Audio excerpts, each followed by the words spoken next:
It's time for the Tom London Show, brought to you by Suzuki Rivonia, the home of happy customers. The Tom London Show. Yeah!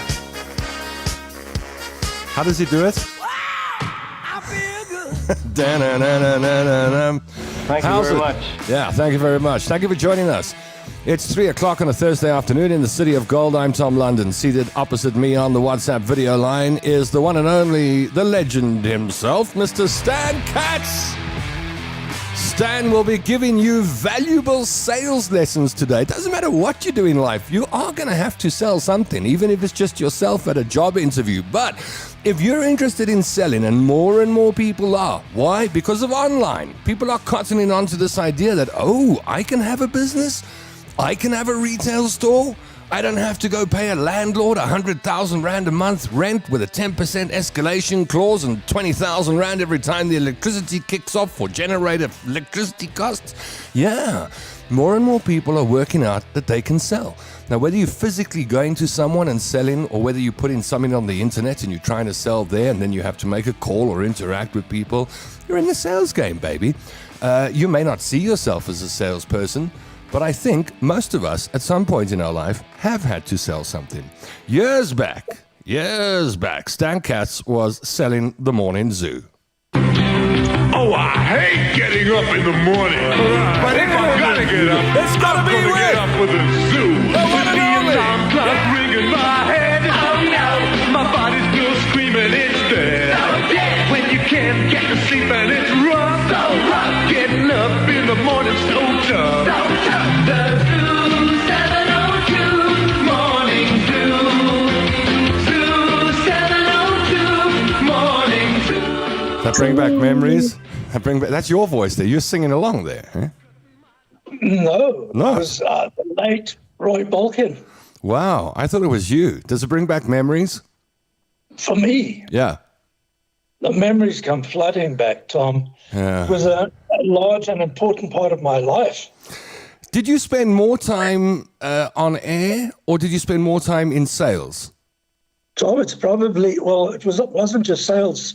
When I moved off air, I was very much involved in the business end of things. Management, yeah. With management, yeah. So I probably spent an equal amount of time in management as I did as a presenter. But I discovered that I enjoyed the business aspect of radio quite a bit more, as it turned out, than I enjoyed the performance. Although That's interesting. and let me just clarify that. I had a ball as a presenter. Yeah.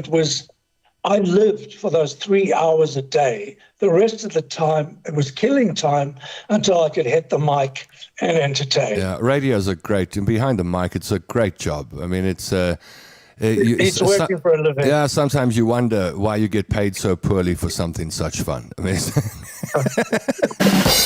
stop it, Daryl.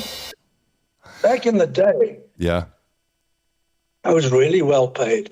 that's true. Burks, Savage, and I were the most highest paid presenters in the country. Yeah, I think you could add Alex J to the mix over at 5 back in the day. At that time, he was I wasn't paying well. not really.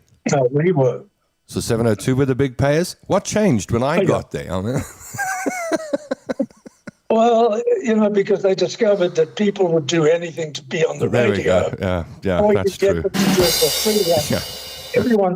Just about everyone starts out as on the community radio. That's right. Where they don't anticipate doing it for anything but free. Yes. And then they hope they're going to get a gig in commercial radio.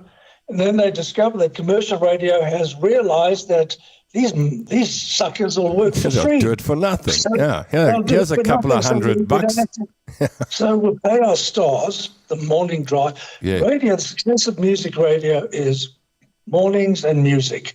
Get your mornings right, being 6 to 9, That's right. and get your music right, and you've got a winning formula. Well, one person has hit the like button already. Thank you very much. That person is a true amigo. The rest of you don't that think haven't Daryl's pressed the overdoing button. the drum. He was sniffing something on the kitchen counter before the show started, and I don't know, he's a bit wired or something. That's baking powder, Daryl. Awesome. What got you interested in, when did you get excited about sales? When I was, first of all, I'd worked in America. I'd worked with some of the best radio people, both in sales and on air. Yeah. And when I came back from America, 702 was just starting. I got a job as a presenter on a Sunday night, 10 o'clock on a Sunday night, not exactly prime time. Anyway, they discovered that I knew a lot about radio, more than just about anyone. Well, more than anyone on the station. Yeah, you had all that experience. More than anyone in the country because of my experience. Yeah. And in 1985, I was made sales and marketing director. And I took to it like a duck to water. I took a look and I said, hang on a second. Right now, the fish are jumping in the boat. 702 was in such demand. If you wanted to buy airtime on 702, you put in a request. You submitted a request for airtime. Wow. I said to them, guys, the fish are not always going to be jumping in the boat. We need to prepare. And I started building a sales team and training them. And I think that was what set 702 and ultimately Prime Media apart from all the other media houses, is that we put an enormous effort into training. I would make my salespeople write tests every week. Wow. And what was the question? I guess I carried away with the answer. No, well, you've answered it, is when you got excited about it. If you've got a question for Stan around sales, perhaps you're battling with something, or perhaps there's something going on in your mind that you think, I'm not good at this, or I can't be, or whatever it might be. Or perhaps you've got a product you want to sell, you don't quite know how to do it. Well, you can't get better advice than you'll get on the show today. So pop your questions and your comments. We're talking sales today in the comments section down below the video, either on YouTube or Facebook. Hello to our YouTube viewers who are watching us live. Thank you for joining us, as well as the dysfunctionals on the Facebook live feed. Let's go to the comments section and see who's on board, and start with Alistair Jameson, who says he feels good. Heather Knickelbein says, good afternoon, dysfunctionals. Uniguida says, hello, everybody. Dawn Stelfox is on board, says, hi there, Tom and Stan the man. Wendy Kutsia on board. Hello, Tom and Stan. This is going to be interesting. Rosie Brown has given us a rose. Emily Hudson says, hi, my beautiful dysfunctional family. Just so excited for today's show. Hi, Stan. Gail Mortensen says, how's it, Tom and Tom's Army? Happy Thursday afternoon. Special welcome to Stan Katz, Chapter 3, uploading. She's counting. Margaret Guider says, hi, boys and girls. Lynn Robinson is on board. Alistair says he needs to oil the joints somehow. Careful with that. Uniguida says, only remember the night zoo. Morning zoo was a bit before my time. Yeah, you're a bit too young to be a morning zoo listener. Jeff Owen says, greetings from Cape Town. Great topic. Emily Hudson is on board. Alistair says, that about describes you. Hey, Tom, I've got no idea what that refers to. The drizzle is back. Jack says, Gail, Tom, were you at the hairdresser? Your hair looks lighter and less short. No, it's just growing now. I told you, in a week it'll look okay. Herb was the sales manager at WKRP in Cincinnati, says Alistair, wants to know if you ever worked with Herb Tarlek. Who, me? Yeah. No, but I was very friendly with Steve Marshall, who was the story consultant for WKRP. Yeah, you said so last time. In fact, we brought the cast of WKRP to South Africa for a promotional visit. So I didn't work with Herb, was what I would describe as the worst type of salesperson on God's green earth. Oh, wow. Okay, there we go. He was playing a character. And that is everything I teach about against sales is the Herb Tarlek approach. Oh, wow. And we're going to touch on that. Okay, got it. Vanessa Schmidt says hello. Hi from Essex. Priscilla Liebenberg is on board and says hello, everybody. Let's start with a simple one. Are salespeople born or made? Some people say, well, I wasn't born or made for selling. Is that true? It's a good question, Tom. I just want to touch on something you said at the beginning, which was if you're in business, you're in sales. It doesn't matter what business you're in. If you're in business, you're in sales. The world is a shop, Tom, and everyone in it is a salesperson in that they're trying to transfer or sell something from inside their mind to the minds of other people. Just help me understand that. Taking something from their mind to the other person's mind? That's sales. Really? Absolutely. Can I carry on with my thought? Go for it. The primary purpose of business is to create and keep a customer, right? Yep. Do you agree with that? Yep. Understanding and meeting customers' needs is the foundation of any successful business strategy. You find out what a prospective customer's needs and wants are by means of a consultative survey. This is where you find out what's in their mind, because if you want to influence someone's decisions, you got to know what's already in their mind. What is their view of the world? How do they see their life, their place in the world, etc., so that you can show them how your product or service can help them achieve their wants and their needs. You can't sell anything to anyone that they don't want to buy. Your job in sales is to help them buy, not to pitch them or bludgeon them or overwhelm them into buying. And so that's the introduction, Tom. Sure. I think that's an important point, because I suspect a lot of people who aren't familiar with sales or who are getting it wrong think that they have to put this incredible pitch together and bombard someone with loads of information and benefits to turn it into a sale before they've even had a conversation. How important are conversations? Conversations are vital, Tom. Let's just touch on the three guiding principles in sales. First of all, and this goes directly to what you've just said, selling is listening. It's not talking. Principle number one, learn to listen. In fact, Stephen Covey in the 7 Habits of Highly Effective People said, if you want to be known as a good conversationalist, seek first to understand before being understood. Find out what's in the mind of your prospect. Number 2, selling is farming. It's not hunting, in that you're building something for the future. You're building a relationship. You're cultivating a relationship. And number 3, prescription without diagnosis is malpractice. And this goes directly to what you said about overwhelming them with facts and statistics, et cetera, until they can't see straight. And I want to use the example of a lousy doctor. Please. You're not feeling well. You go to the doctor, he gives you a cursory examination, looks in your ears, your throat, your nose, listens to your chest, and writes out a prescription. What do you think selling has to do with this lousy doctor? Well, you haven't had a proper consultation with them. Exactly. Would you be inclined to listen to his advice? Would you be inclined to recommend him? No. And this is why I say prescription without diagnosis is malpractice. Your job as a consultant is diagnosis. And that's where, let's just have a look at the different approaches to selling, including the herbtolics and the professionals. First of all, there are 3 buckets into which salespeople generally fall. One is they wing it. And this is usually the case when you're starting out in sales or you're an entrepreneur. You get on a sales call and you hope something will come to mind during the course of the conversation or the pitch that will help you close.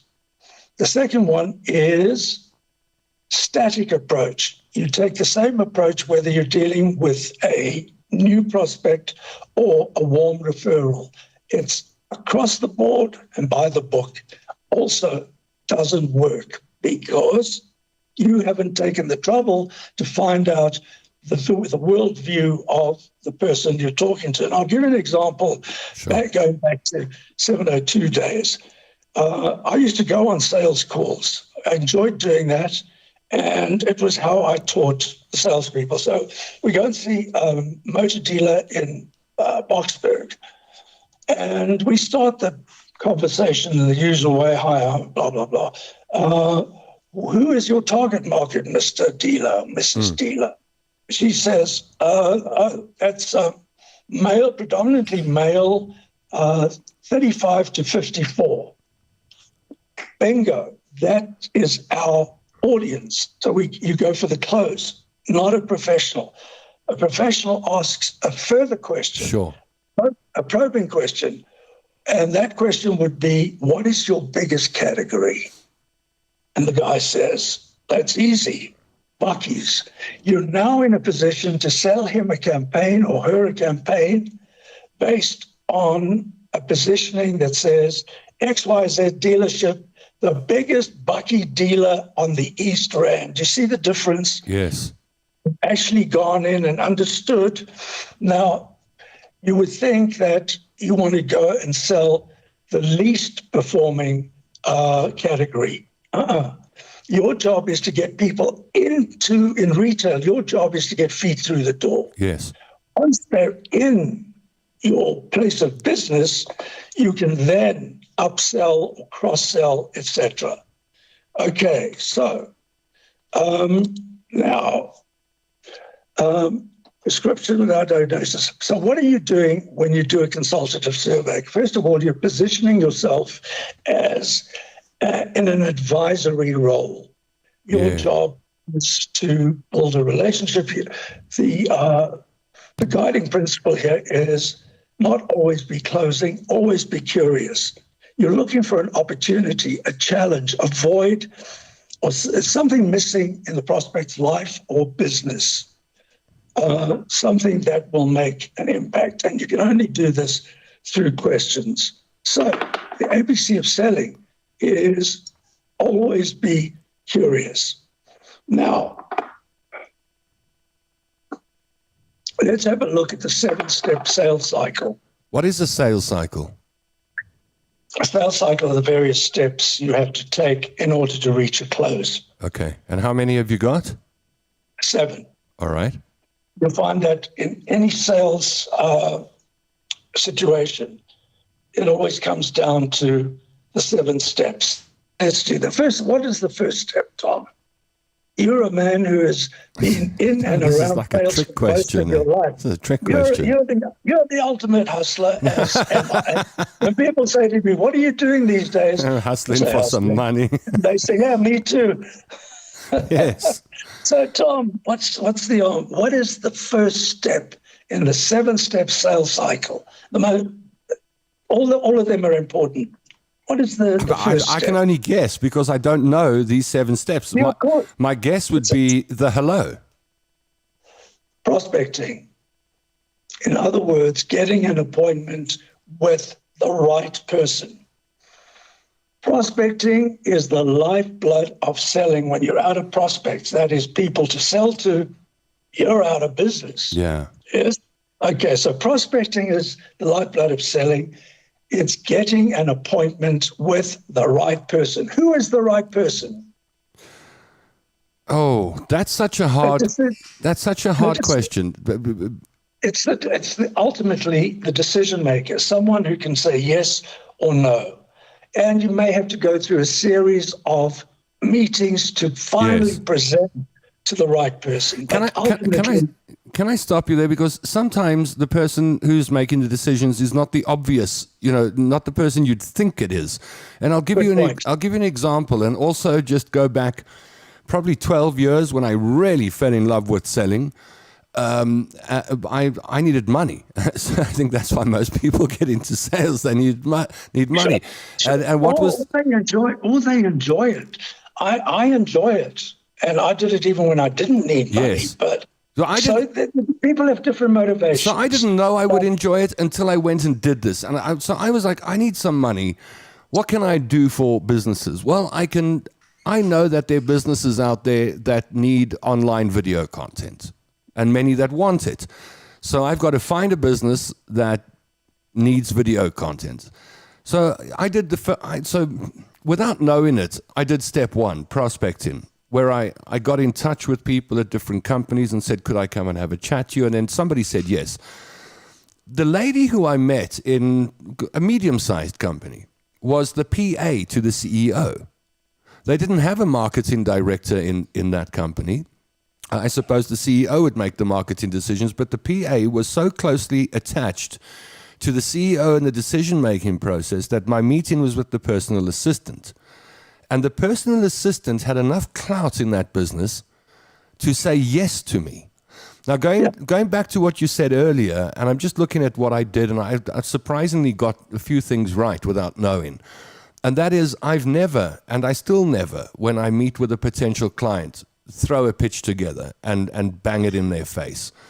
My first question is always, tell me about this business of yours. And there's always something fascinating about someone's business, and I might pick up on that. And people are very happy to tell you about their business. And then I may ask, well, tell me about your marketing campaigns and strategy, and what are you doing online? And that's where the in starts coming, because very often people just turn around quite bluntly and say, we're not doing enough. And the sale's half done at that point, because that's when I can open my laptop. That's when I can show you what I do. Not even. Not? You're going to be taking notes. You're going to be listening. You're building a rapport. You go away and you think about it. You put together a presentation. Then you come back. It could take, depending on the size of the sale, up to 5 points of contact before you close the deal. You make one deal? Okay. Only 3% of prospects are ready to buy immediately. That's a sobering thought. Yes. So Tom, you're right. You were doing stuff instinctively, without knowing. But out of step on some of it. The Stan Katz School of Sales. All right. So we got to what? Step 1 was prospecting. Step 2 was building rapport. Okay.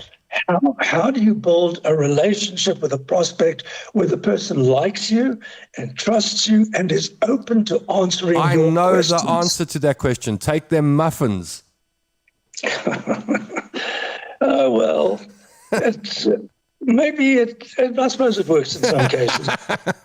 I'm just kidding. So I'm talking about relationship currency. Yes. Relationship currency revolves around the concept of, what are they saying about you when you're not in the room? If what they're saying about you is positive, you have relationship currency. Now, you've got the right prospects. You've got a list of prospects you're calling on, because you know when you're out of prospects, you're out of business. You're building rapport with your prospects. Number 3, qualifying.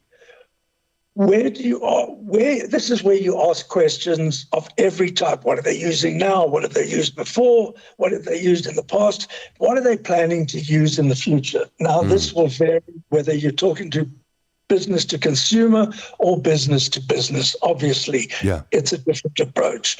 So I gave you an example of a probing question that led to a close with a lucky dealer in Boksburg. Now, you go away. I think to me, if you're going to pitch, and sometimes the solution is obvious. Remember, you're a solutions provider.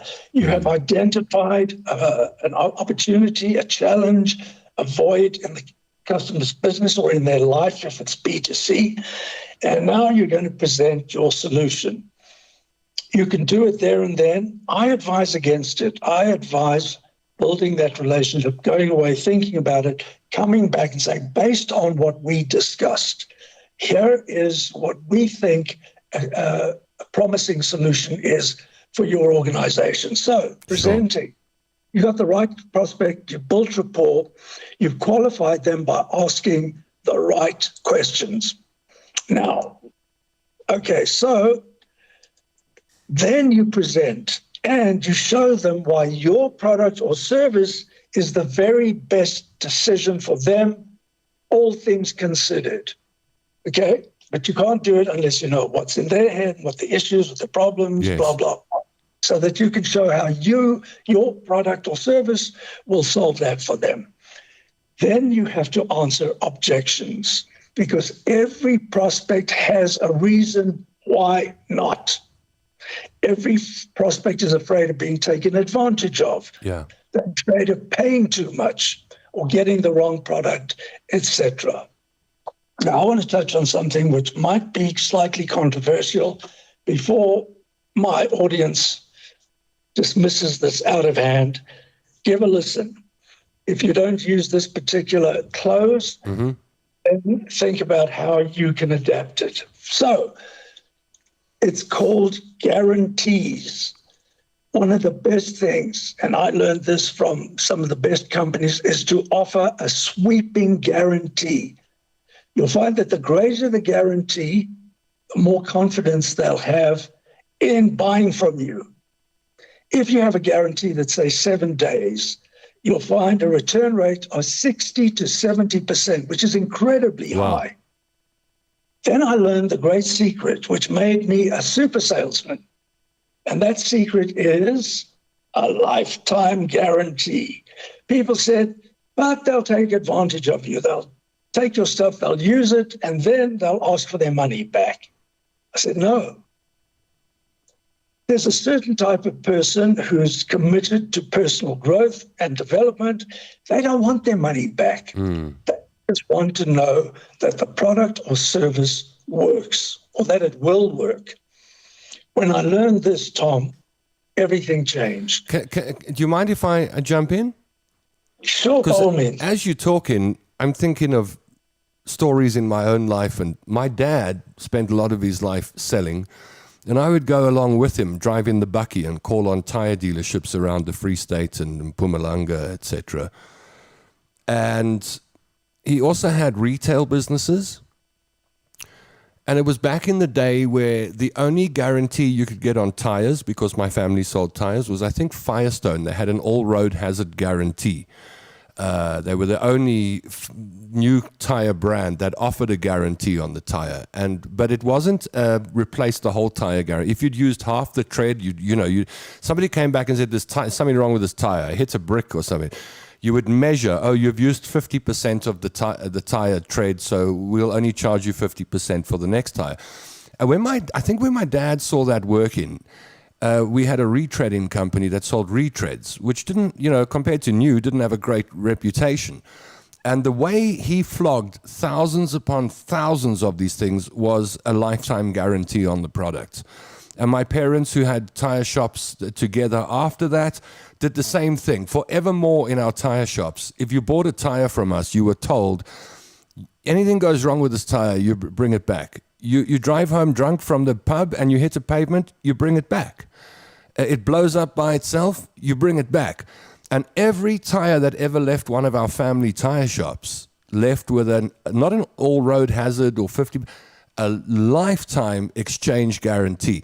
Now, when he did that, I remember family members and people go, you're going to bankrupt the business. Everyone's going to come in with their broken tires. And I think the return rate was 1% or less. I mean, it was negligible. Yeah. I'm going to unpack this, why guarantees work. Please. Because what you said was done instinctively, but it's the nub of what I am presenting this afternoon. Sure. So what you tell them is this product will work, obviously. These are the results you'll get. You show them the results other customers have gotten. The best way to sell, Tom, apart from guarantees, is endorsements. Yeah. If it's worked for someone else and worked for a number of other people, you can expect the same results. So the best way to sell apart from guarantees is endorsements.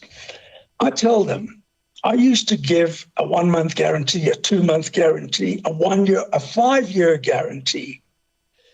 Then I tell them, you know what? Take the programs, listen to them, and try them out. Use them, try them out. If for any reason you're not happy for the rest of your life, send them back. There's no question and no charge. Now, people say, well, how can you do that? Because if people are happy with the product, if they're getting the results you promised, they don't want their money back. Yeah. Besides, it's a pain in the neck, returning stuff, packaging it, et cetera, et cetera. People started to tell other people, go to this webinar, go to the seminar, buy the product. They were then becoming my salespeople. I asked a friend in advertising to make me a short promo. And she said, well, she came back with the presentation. She said, there are 3 reasons to buy from Stan, to buy the program from Stan. It works, it works, it works, which is the only thing people want to know, Tom. Make me feel confident that it works. Make me feel confident because you're confident in what you're selling. So that's guarantees. Now let's get to closing. So do you have a question at this stage, No, Tom? I'm just wondering what step we are on. Are we on 4 or 5? Now, actually, we're getting to number 7. Okay. And that is closing the sale. So let's just sum up to now. You meet people, you establish rapport, you qualify them, you find out what it is they want and need and can afford to pay. You present your product or service, you answer their objections, you close the sale. Then you get resales and referrals. Okay. So once a person buys from you, they buy from you again, they tell other people to buy from you as well. So my sales went through the roof. Here's how it works.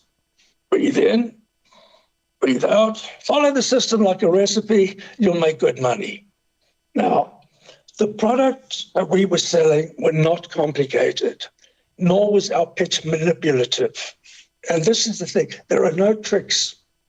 I don't believe in tricks. Yeah. I believe in honesty and working with people based on a rapport that you've built.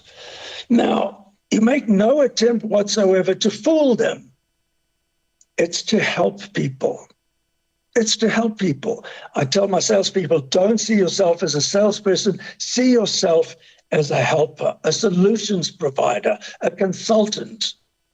Your job, if you're in sales, is to go and help people achieve their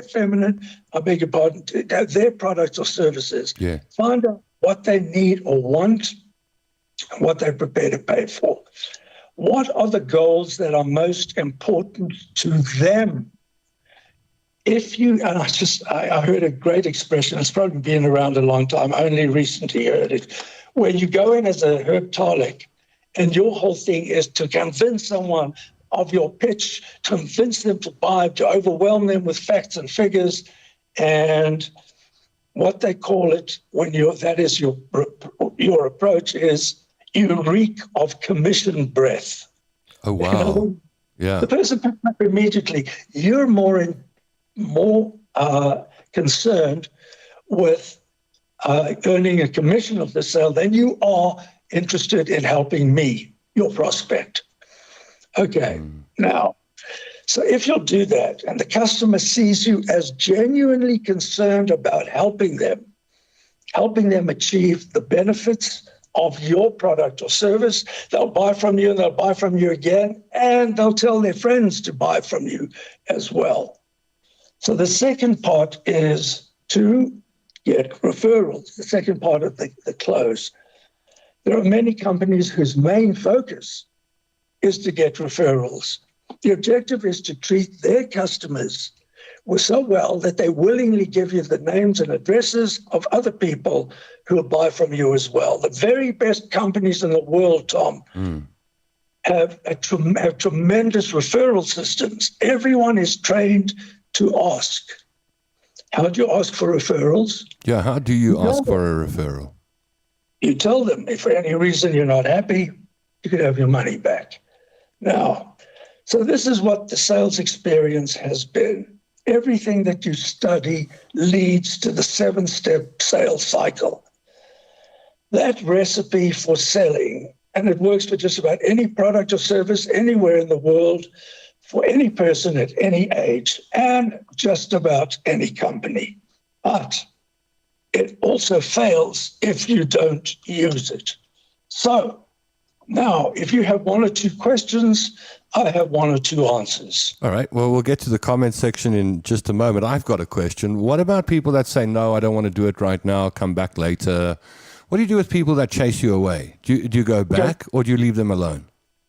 It depends on is it a hard no, or is it a maybe, or is it a not right now? Is it a stall, or is it an objection, or is it a hard no? If it's a hard no, don't bug them. don't bug them. If it's a maybe, or if it's, I need to discuss this with my wife, or I need to discuss this with my partner, or with the CEO, that is a stall. Now, as I said, only about 3% of prospects are ready to buy now. If you go away and you come back.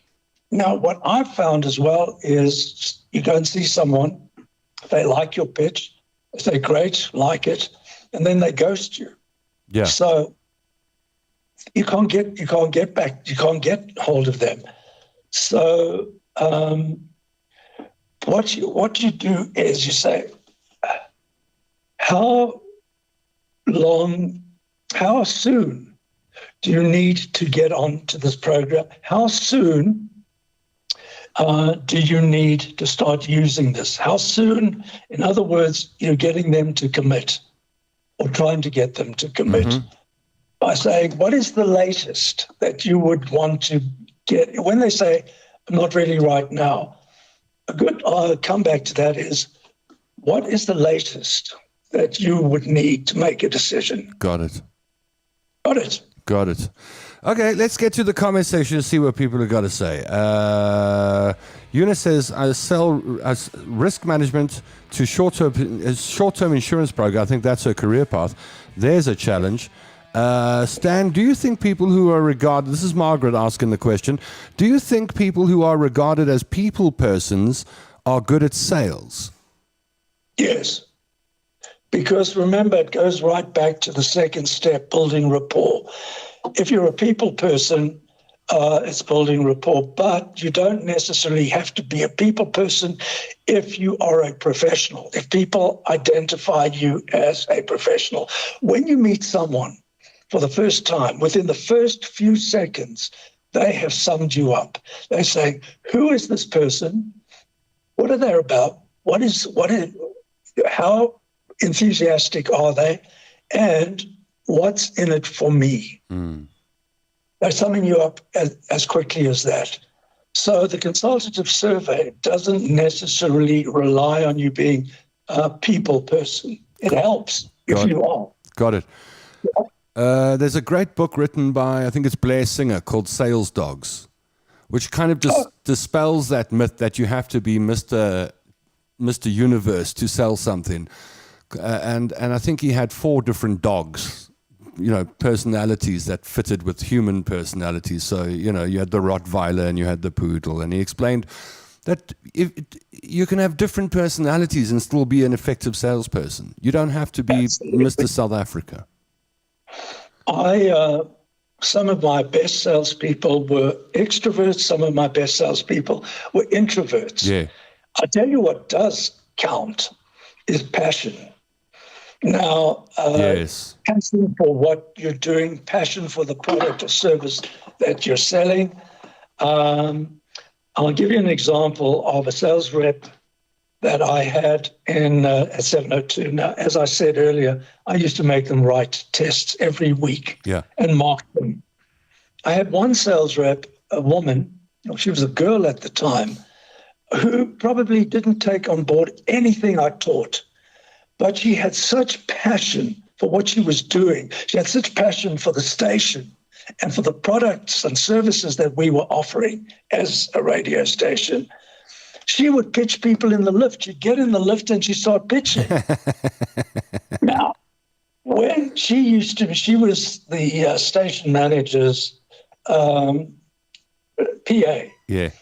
Manager was Rena Broomberg. Yes. I was the managing director. Rena and I worked very closely together. She was more the operations manager. So word comes to me that Melody, who was this woman I'm talking about, Melody Cohen. Well, she's now known as one of the top salespeople in radio. I mean, yeah. Absolutely. And so when I heard that Melody wanted to be a salesperson, I was aghast. I love that word, because Melody was so terrible as a PA. She used to pay people to tidy her desk. Her job was tidying Rena's desk. She used to pay people money to tidy her desk. Anyway, so I said, ain't going to work. I said, a sales encounter with Melody would be tantamount to a drive-by mugging. And they came back and said, give her a chance. Because what we did in those days, when we employed a new person on the sales team, they would be interviewed by everyone on the sales team to see if they fit, Yes. if there was a fit. And the sales team came back and said, no, give her a chance. I said, I'll give her a chance. I don't want to ever witness this. I don't want to ever witness Mel in action. Mel was selling R1 million worth of airtime on her own every month without fail, year after year. She landed up being a very successful sales manager in her own right. So it just goes to passion. Passion beats everything. I think a lot of people don't understand how you can fall in love with sales, but it is possible and you can. Of course it is, but you don't have to. Got it. But if you don't have to, I think that's my answer. Sure. Emily says, my late husband always used to say, ABC in sales, always be closing. The close is important, surely.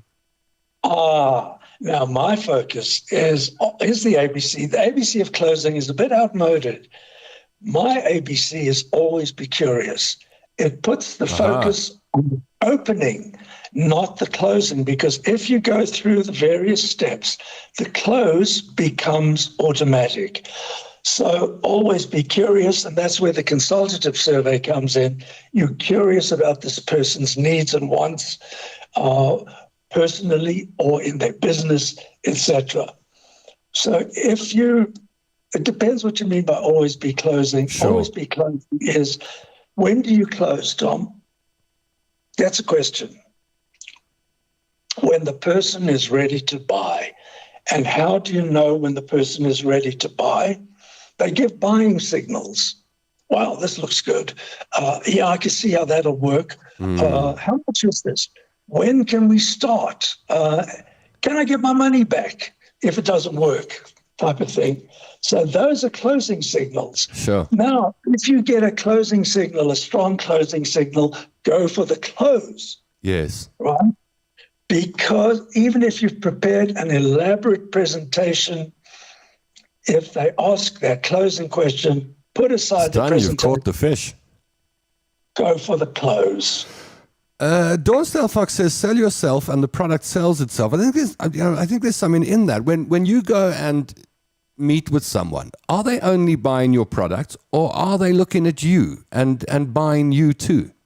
Now, looking at you is what I touched on a couple of minutes ago, is building rapport where they like you, they trust you, and they're willing to answer your questions. So first, it goes back for centuries. First sell yourself, then sell your product or service. Nobody's going to buy from someone they don't like. Let's face it. Yeah. Someone they don't like and don't trust. You're dead in the water before you even get going if they don't like or trust you. Got it. Be a nice person. and don't be manipulative. You're not out to fool people. You're out to advise them. You're out to help them. Got it. Alistair Jamieson says, Stan, would you ever sell insurance? I think this is a trick question because I think he wants you to get into the insurance sales game with him. I don't think I would sell insurance, but I could advise people who are. Good one. Because the same principles apply to Alistair, no matter what you're selling. Yes. Is the customer always right? No, but it depends how you explain to them why they're not right. I'll give you an example from my own experience. When I was working in advertising, I had a client. One of my clients was Saul Kersner. Sun City was our client. Saul Kersner would automatically tell you why what you had produced for them is shit.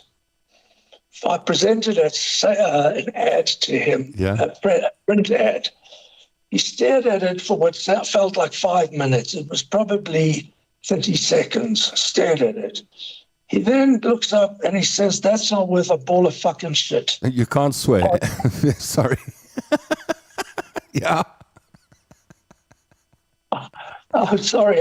I'll take that back. Okay.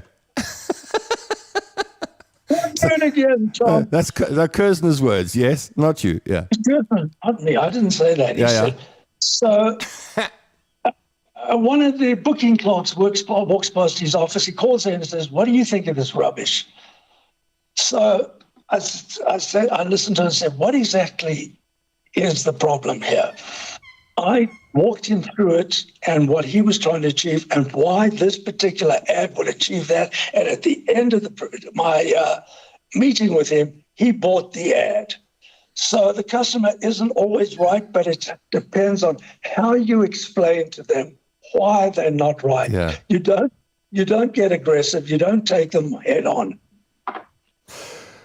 I've always, there's a difference. I've always thought there's a difference between the customer is always right and the customer is king. Customer is king always. Yeah, there's a difference between those two. Absolutely. Margaret Even kings can be wrong. That's right. Margaret says, how far can good psychological manipulation go with sales?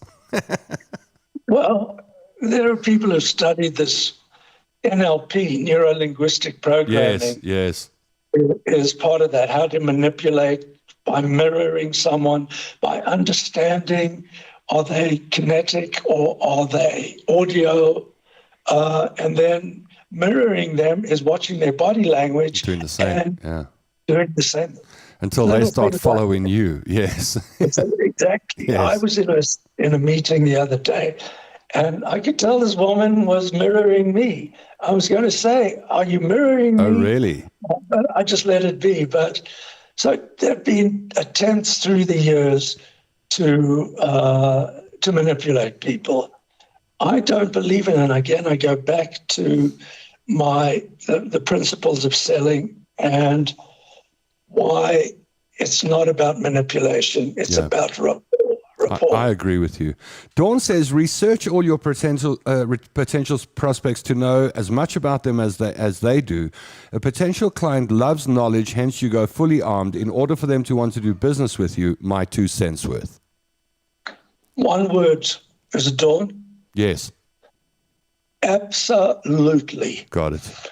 Don't run from sales call to sales call until you have something worthwhile to say.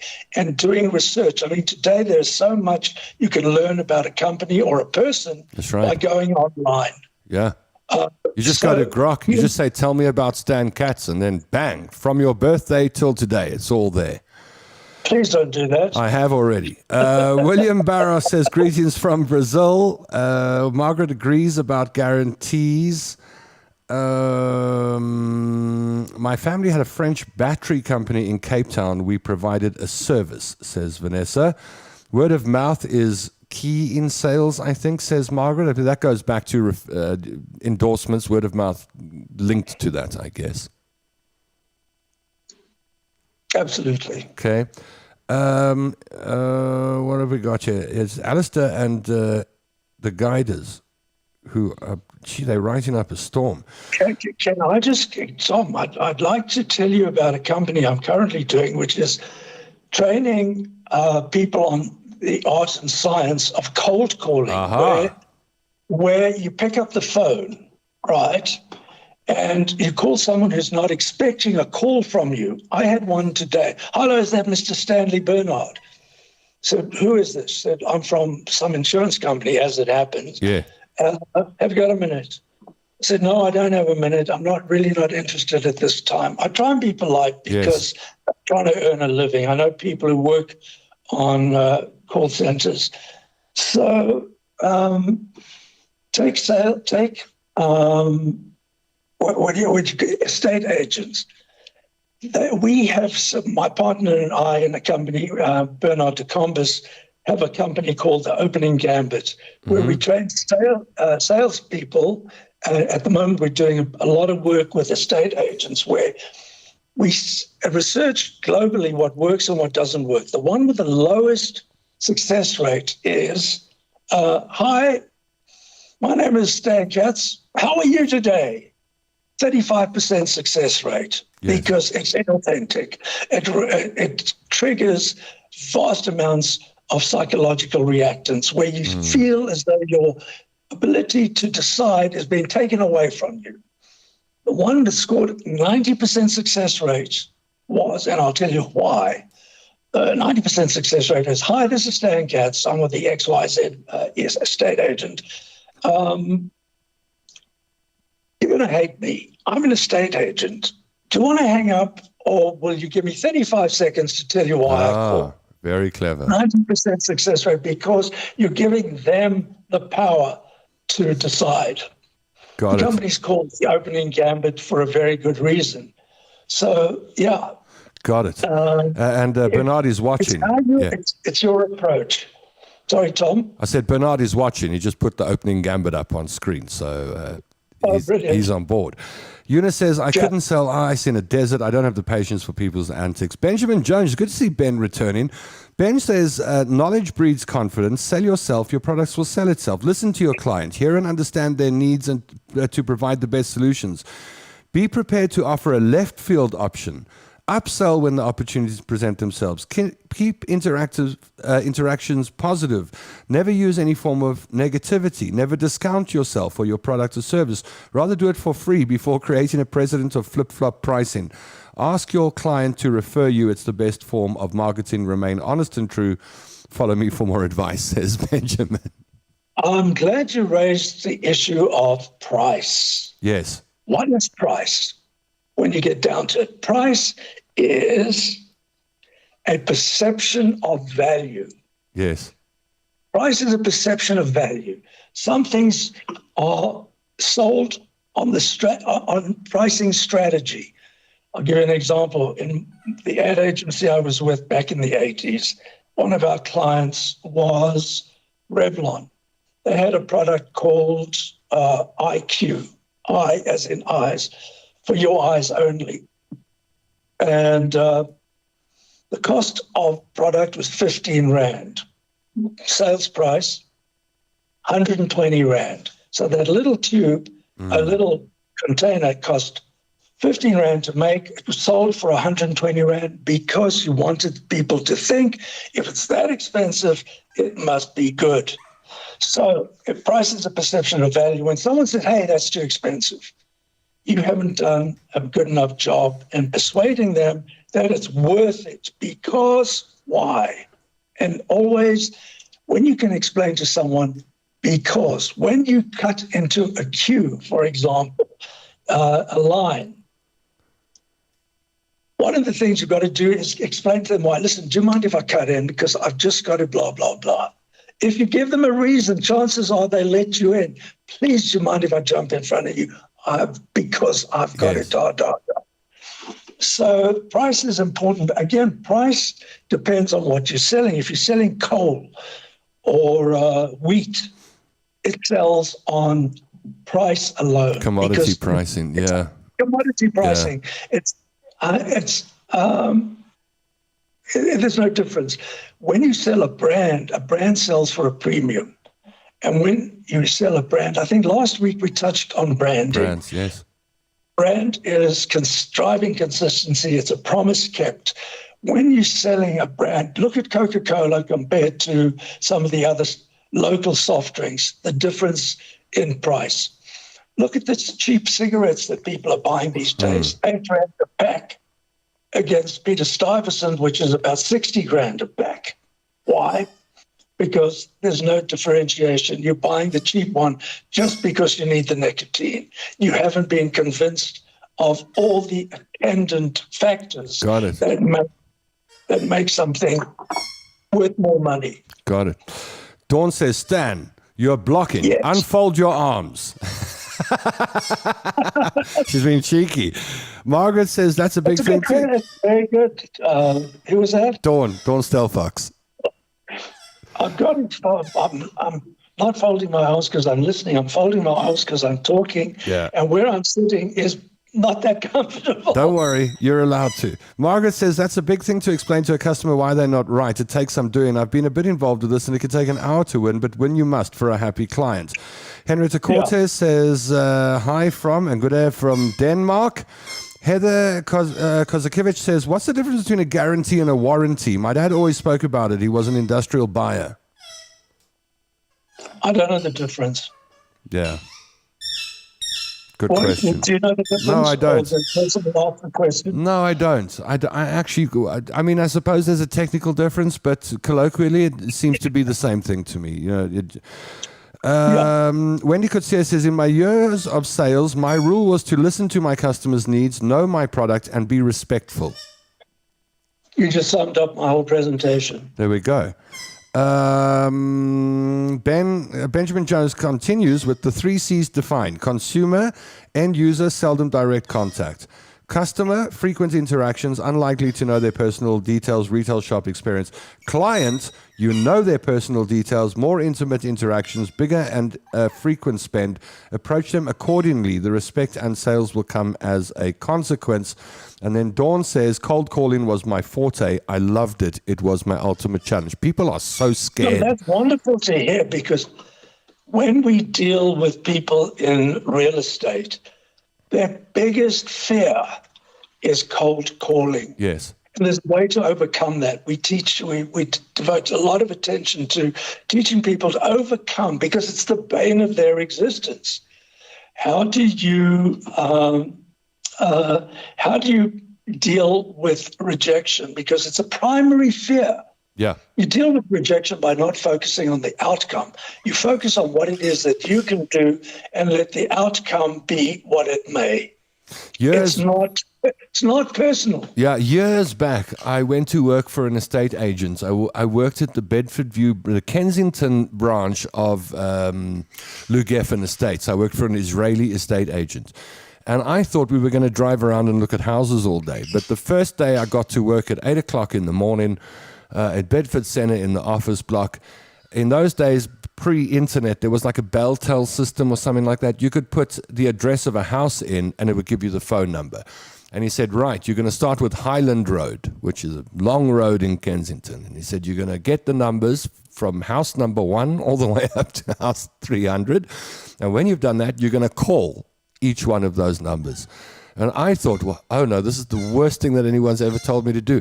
And but because I was so scared and so young, I just did it.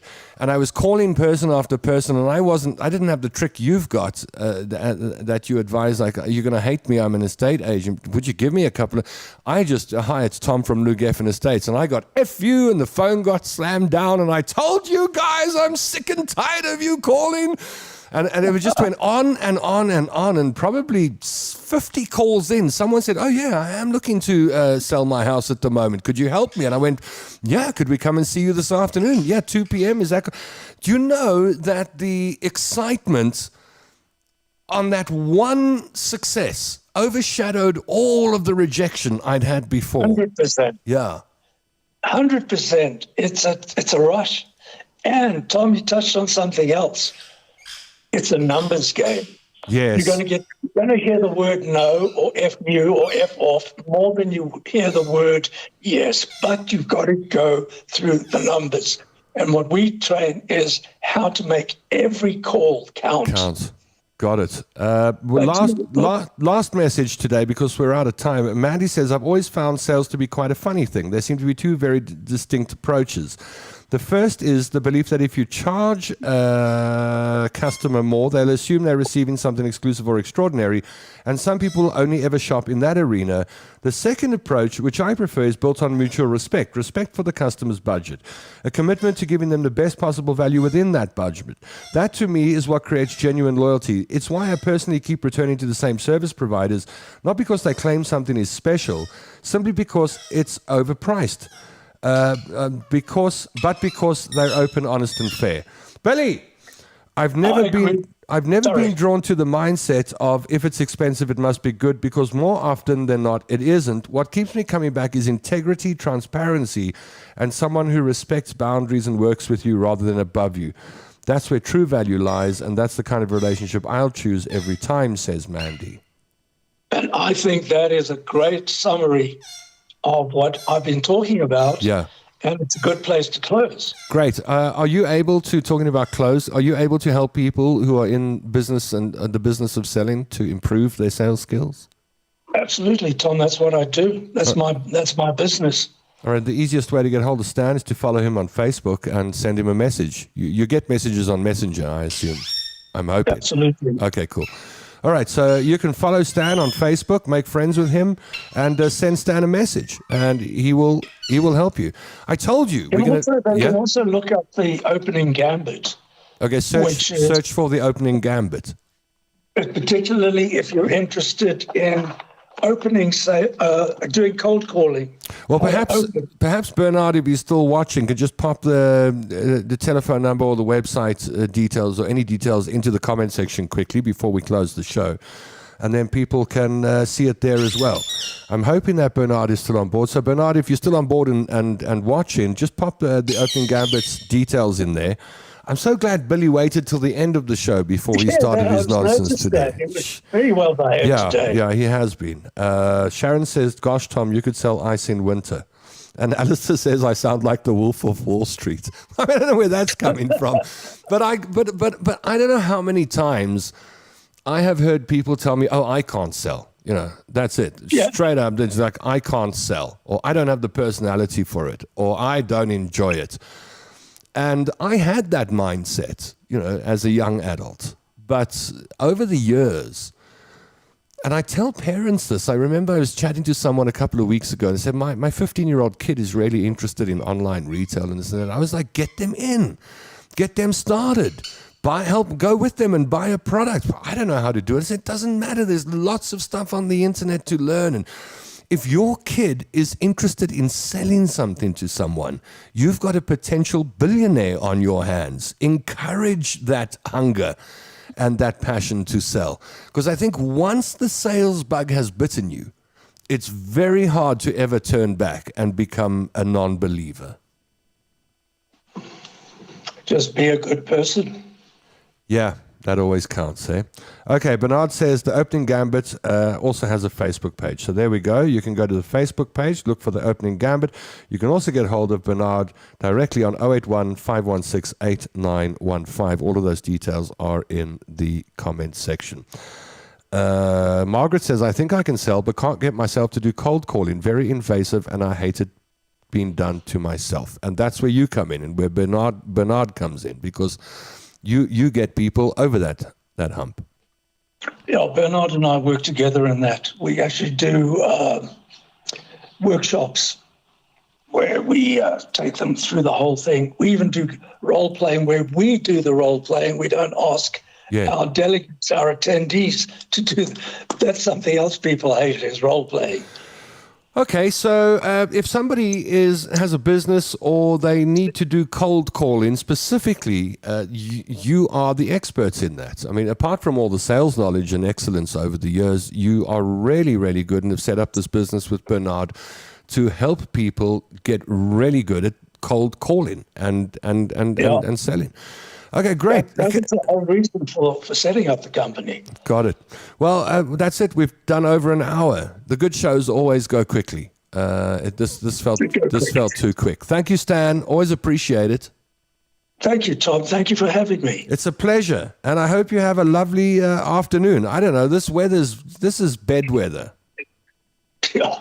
That's my recommendation. Have an afternoon nap. That's what I'm going to do. Get on the phone and start hustling. Start hustling. All right.